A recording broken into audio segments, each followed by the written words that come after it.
Um, the next gentleman that I'm going to introduce, I'm not going to embarrass. He certainly does not want me to overtly embellish an introduction for him, which I totally understand. But I'd like to say one thing about Tridandi Maharaj, about Sripad Bhaktivedanta Tridandi Maharaj today, which is that he was the first person to ever tell me about Srila Gurudev. We were overlooking Seva Kunj in the Radha Raman complex, and he told me about Srila Gurudev. So he has a very special place in my heart. And as a sannyasi, which is an incredibly difficult role to even attempt to perform, only by the mercy of parampara can anyone be sannyas. He seems to have this ability to be a sannyasi, walk his talk, and at the same time be incredibly approachable and actually give us all hope that we can be like that. Like, he's someone that I never feel like, oh, I could never be like that. He never puts himself above us. He's always amongst us and at the same time leading us. And this is a very beautiful quality. I could speak of many qualities, but we're here to talk about the qualities of Srila Gurudev, and I promise not to overly embellish my introduction. So, Maharaj, I'm very excited to hear your offering. Hari Bol. Oh, Dandavat Yashoda. Dandavat Yashoda. I aspire for those allocates that you just dropped on my head every day to be of worth to Gurudev in some small way to his Sangha, that in this ashram, this is kind of like, it comes with the pay packet, you know, that's what we're supposed to do, is to, as much as possible, be 100% dedicated to fulfilling Gurudev's mission personally first, and secondly, to fulfill his mission in the world at large. So let me just offer some oh, he's muted himself.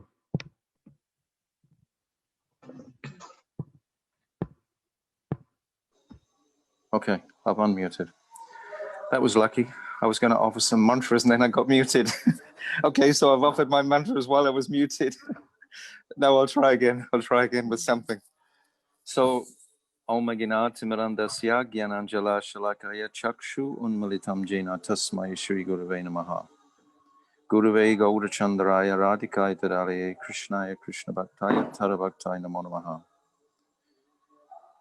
I'm offering all my Pushpanjali to the best of my ability unto the lotus feet of my most beloved preceptor, guru, my everything, Srila Bhaktivedanta Narayana Gosvami Maharaj.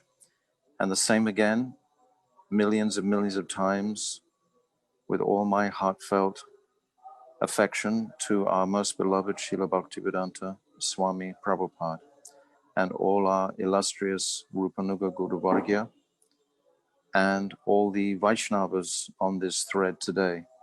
I'm offering my prostrated obeisances to you. And I get so much inspiration. I watched last time through many of the offerings. I saw Radhika's in particular with her cherry pip. And that was such a beautiful story, because as you were speaking it through, I thought, I've experienced that. But I never got the cherry pip. I didn't get the cherry pip. I mean, that story you told, I was in that same desperation place in Badger, one season, one festival, for the entire festival, just not getting a single glance for a moment from Srila Gurudev. I was knocking myself out, but not getting one glance. And then we had the traditional Govardhan Puja.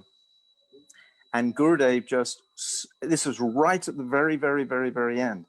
He swung round at me for a millionth of a second and looked at me. And it was as if the whole world had landed on my head. It was so amazing. it was like he just built up, exactly as you described. I didn't get the cherry pips, but I actually got a glance at the very end. And it was like universes in weight landing on my entire being. And I was just blown away completely. And as soon as I got that, I was ready to leave. I was ready to go. I had kind of like, I felt I'd achieved something anyway, most extraordinary. But I'm just empathizing with the way you told that pastime, because I felt that I was right there. And every breath you were telling that pastime, I was thinking, yes, yes, yes, I know what she's talking about. He just stretches us to the very max.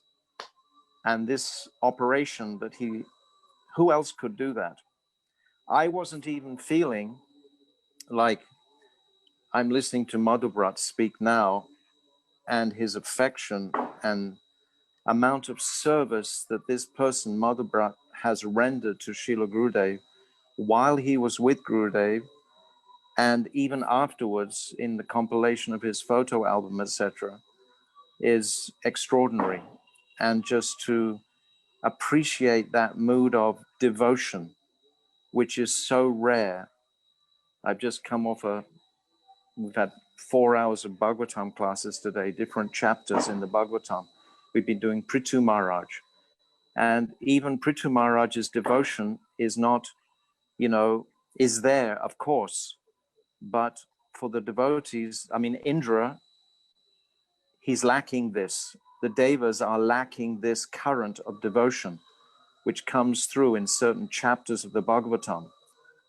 We regard the Devas tremendously, but they don't have this current of devotion. So we are all incredibly blessed that even if we just hear about it, what to speak, some of you actually have it. And I think Madhubrat really exemplified that just now while I was listening to him. And also, of course, Radhika, when I listened last week to her offering, it was just, and Yashodhari just now, just to sense the devotees' devotion is something extraordinary. And we're really privileged to share or to be recipients of seeing their devotion, because then perhaps one day we also can develop a little bit or something of devotion. So I didn't want to think about what I had to say today. You're all so extraordinary people there in England, and we have Mahabudhi here from America and so many other people, but I wanted to throw the ball into Yashoda Prabhu's court so that I could be just answering a question perhaps more specifically, which he's mapped out. So Yashoda Ji. I have 4 questions for you. Okay. So pick Can I take any one of them? Yeah, no, Okay. pick a number 1 to 4. Okay. Thank you. Which one? No, you throw them all at me and then I'll choose. Okay. Oh, no, okay. That's okay. So I'll read all 4 questions, then you choose. Okay. So the first question is, what was Srila Gurudev's most important teachings in general, and specifically, what was his most important teaching for you? Number 1. Number 2 is, what is Srila Gurudev's legacy to Gaudiya Vaishnavism? 3, what qualities of behavior did Srila Gurudev consistently exhibit for us to aspire to? And finally, what role do you see Srila Gurudev as playing in the mission of Lord Chaitanya Mahaprabhu? Oh, Yashoda, they are so beautiful questions. They really are. They're a whole presentation in themselves, just the questions. Well done, well done, well done. I thought I'd well give you done. lots of prashadam, Maharaj. Yes. Let me answer them all, because let me just at least touch on all of them. And I'll go on the first one first. Actually, you could mix them up. That's not a problem. Yes, yeah. I know.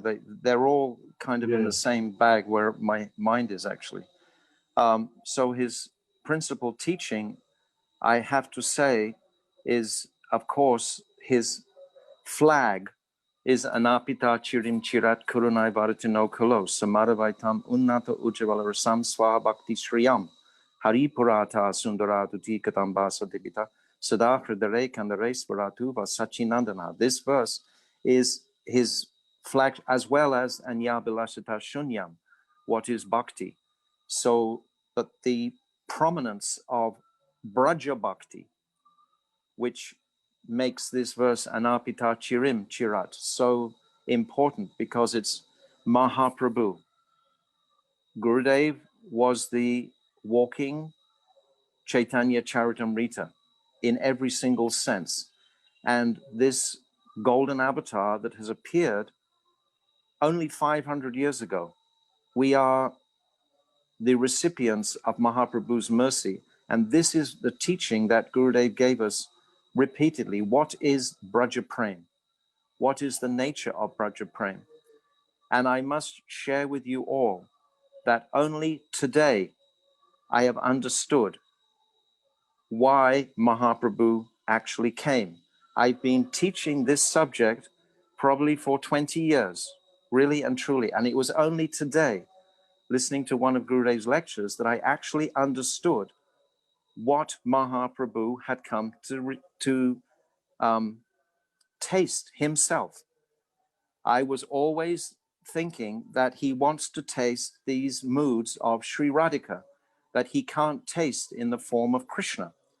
Krishna experiences Mahabhav, but he cannot experience Madanakya Mahabhav or Mohanakya Mahabhav or Modanakya Mahabhav. He can't experience those Ruda or Adi Ruda, these highest stages. He can't, because he's the object of Radha's bliss.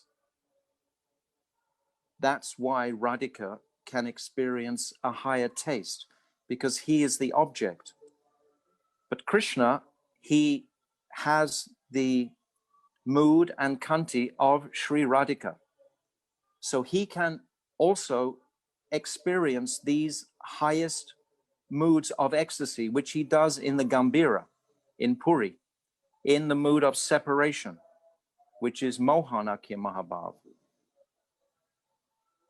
And that was always where I thought was the limit until today, this morning. I thought, well, that was what he came for. So this to me just exemplifies the living reality that Srila Gurudev is so much alive right now. Because today what I understood from listening to his lecture, is that he wants to know what it is within him that Radhika is experiencing. It's not that he wants to taste that bliss, essentially, that Radhika experiences, but why does Radhika experience that bliss? What is it that she sees in him that makes her become mad and want to embrace a tamal tree? Krishna doesn't embrace creepers. Krishna doesn't go mad the way Sri Radhika does. Krishna doesn't experience that prema vaicitya the way that Radhika does. So what is it in him? So Krishna actually, he wants to know what is that seed, or what is that essential ingredient within himself that Radhika is experiencing with so much bliss. Do you understand what I'm saying? I always understood that he just wanted to experience her ecstasies.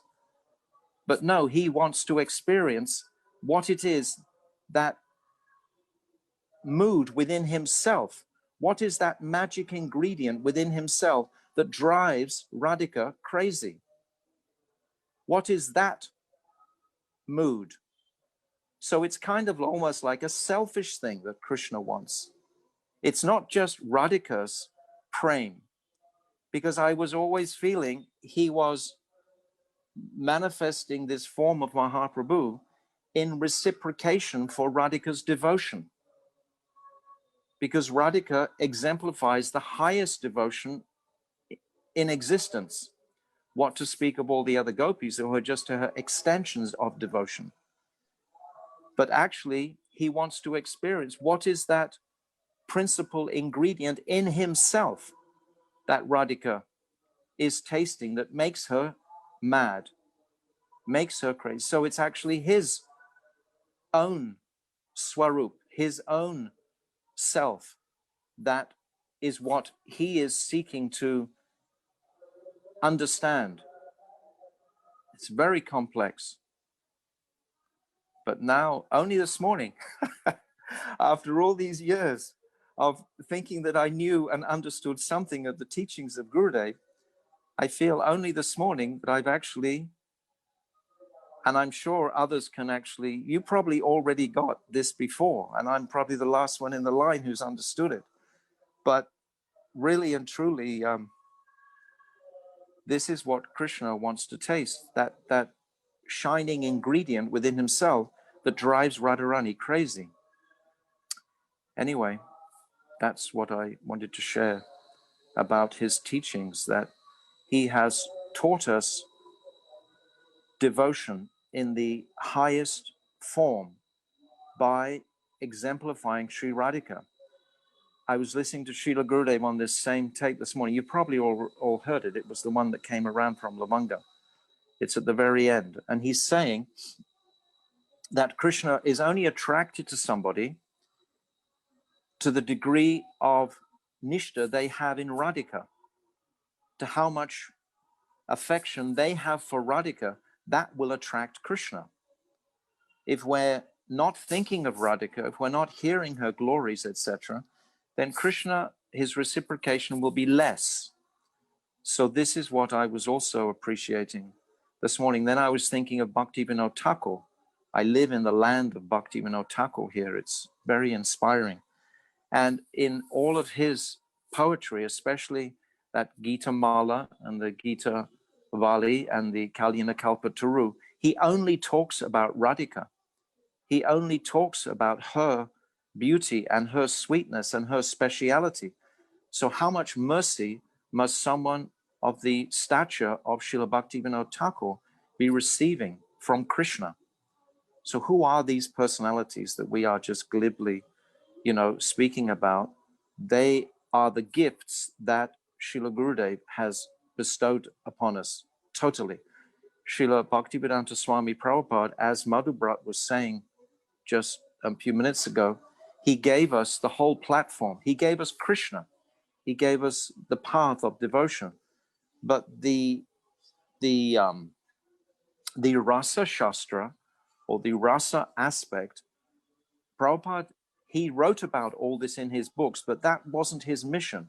His mission was to give us Krishna initially. And that's what he gave us. And that's the biggest task.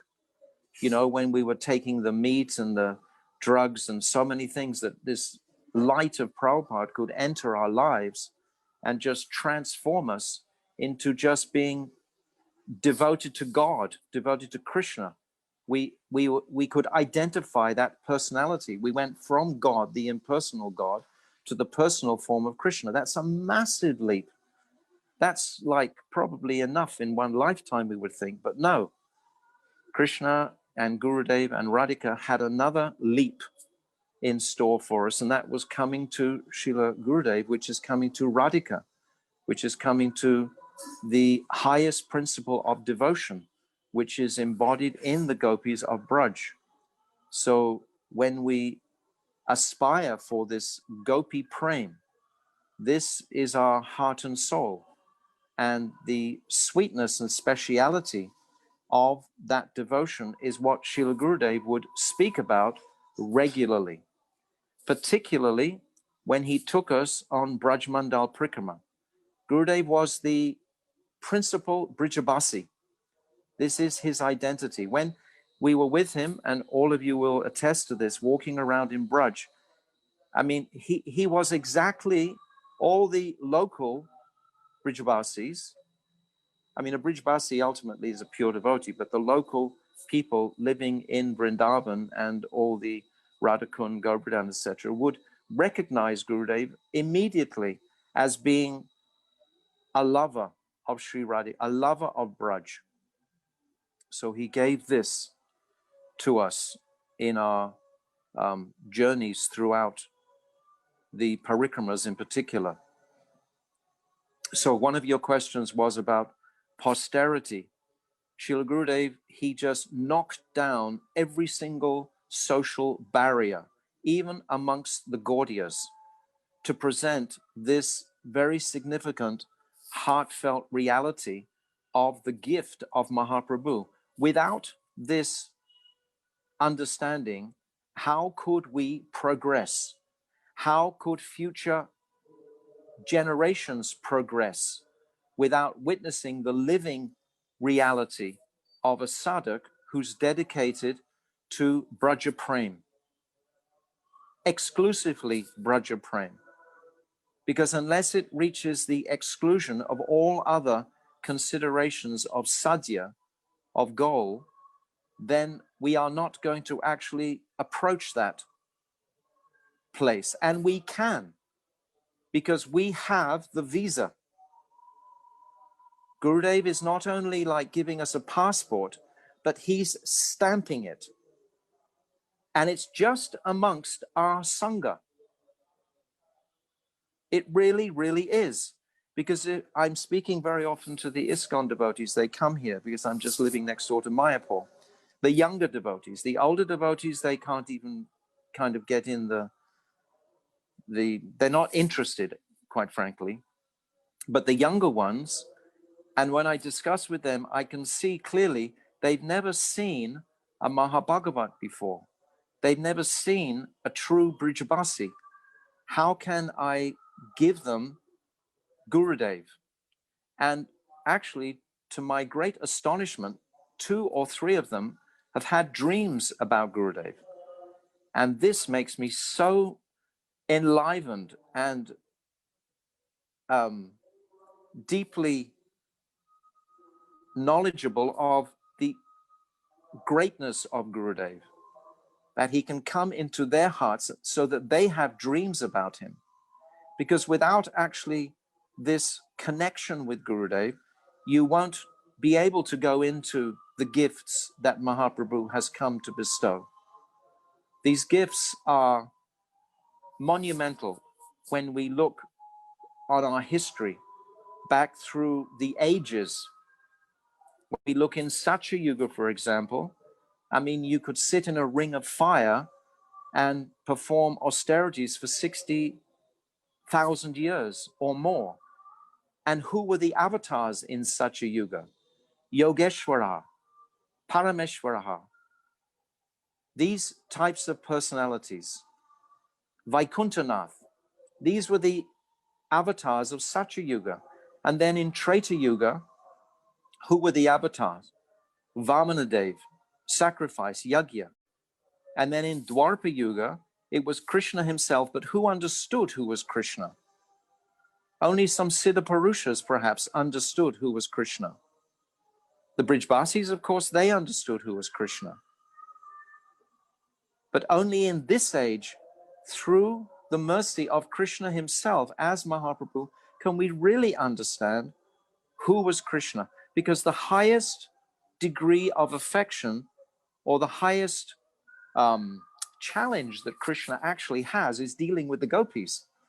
I mean, that's a challenge. You've got to be more than a warrior dealing with millions of gopis and their man, and the way they talk to him and how he has to, cajole them, etc.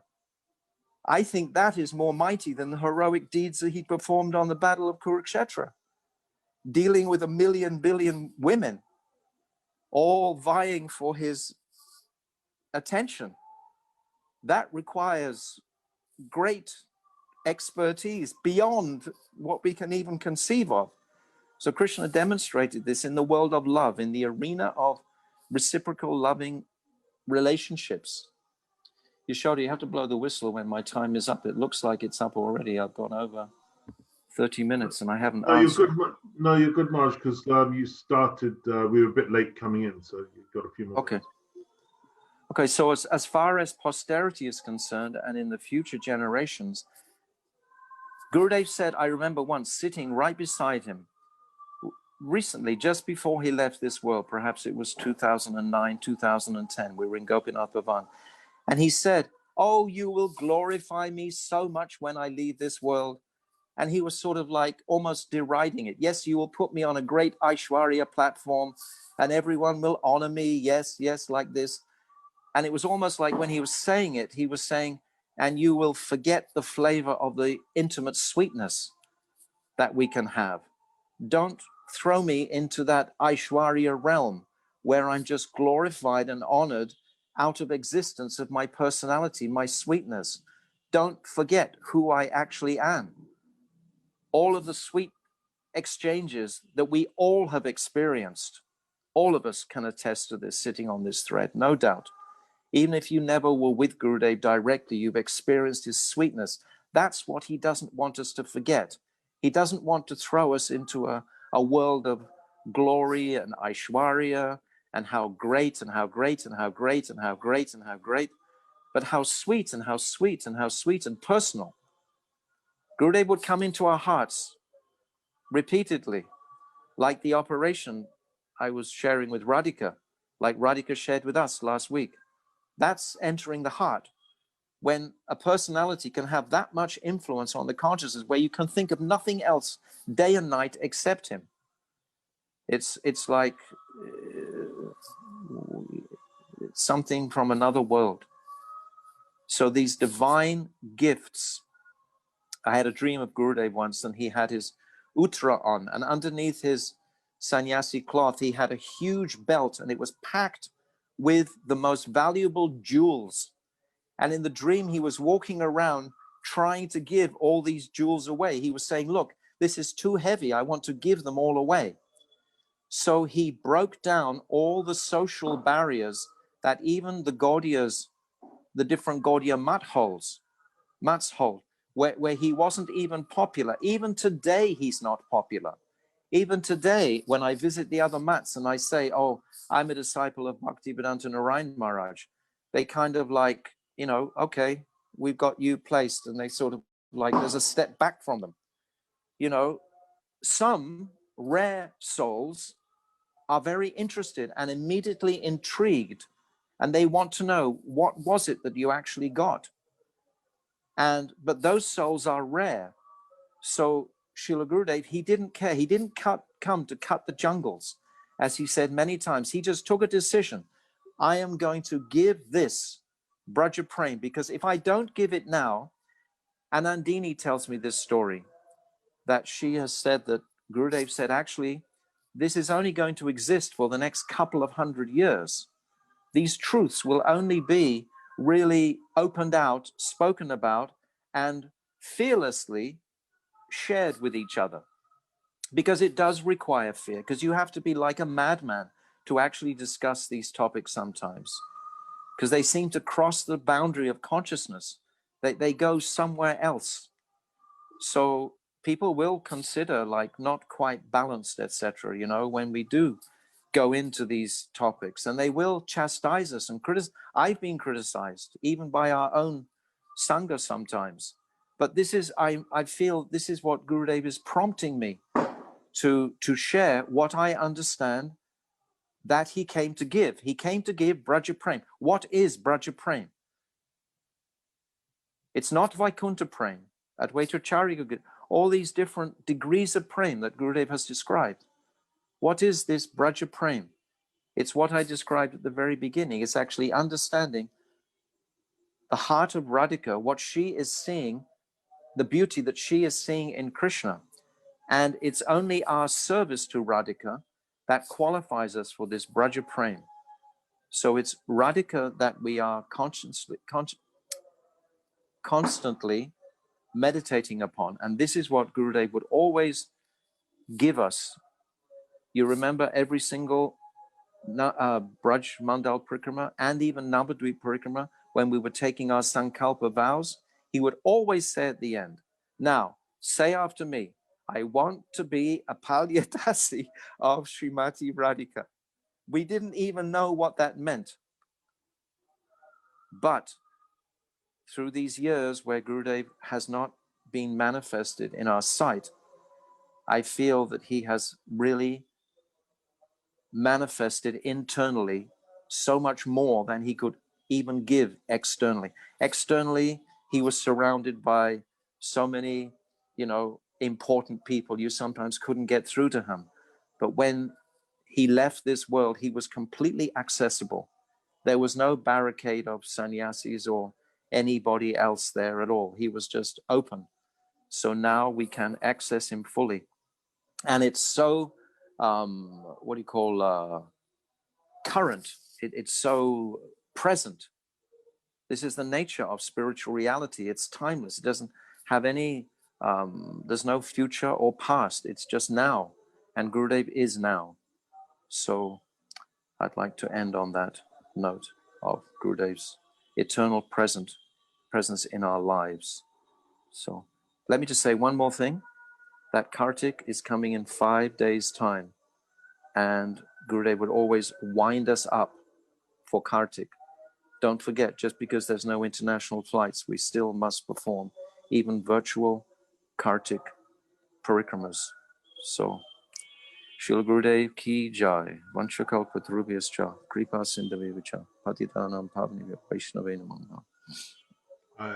I'm literally breathless, Maharaj. Wow. Maharaj, I'm breathless. Amazing. What that's done for my experience, and mentioning Kartik was perfect, is that what I'm thinking is that with Kartik coming up, and why did Gurudev want us to come to Kartik every year? Because he wanted to give us this Braj praying. Somehow, I really want us to be able to experience Kartik, even if it's so-called virtually, because he said, you know, if you're living by the River Thames, that's Yamuna. I want to make that Kartik month exactly what you said. Like, how can I somehow receive that mercy of Braj praying during this Kartik month, as you explained it, as you explained he came to give us? This is really special, really beautiful. So it's made me think what sankalpas extra can I do? Yes. To emotionally, it's about an emotional experience. It's not just about rituals. It's an emotional experience. Of course, of course. And how can I then transmit that into dealings with other people? Well, first we have to taste it ourselves. And once we fully taste it, automatically, you won't even have to think how to share it. It'll just share by itself. Wow. It's exactly like the very first time I came from India on Gurudev's mission to England, and Gurudev just told me not to go to ISKCON. So I went to my sister, and she was having a circle dance. And she said, oh, do you want to come along? So just for social, I thought, okay, I'll go along. And then I was just sitting beside the tape recorder, and they were playing these funny country western things, dancing around a candle, about 20, 30 people. And then half time came, and then they all came to me and said, well, you're just sitting here all quiet. Do you know any songs? I said, oh yeah, I know one song, Hare Krishna. And they said, do you know any dances? And I said, yeah, I know one called the Swami Step. So the very first night in England, after 14 years of not being there, no planning, no scheduling, nothing, I had maybe 25, 30 people dancing around a candle, chanting Hare Krishna.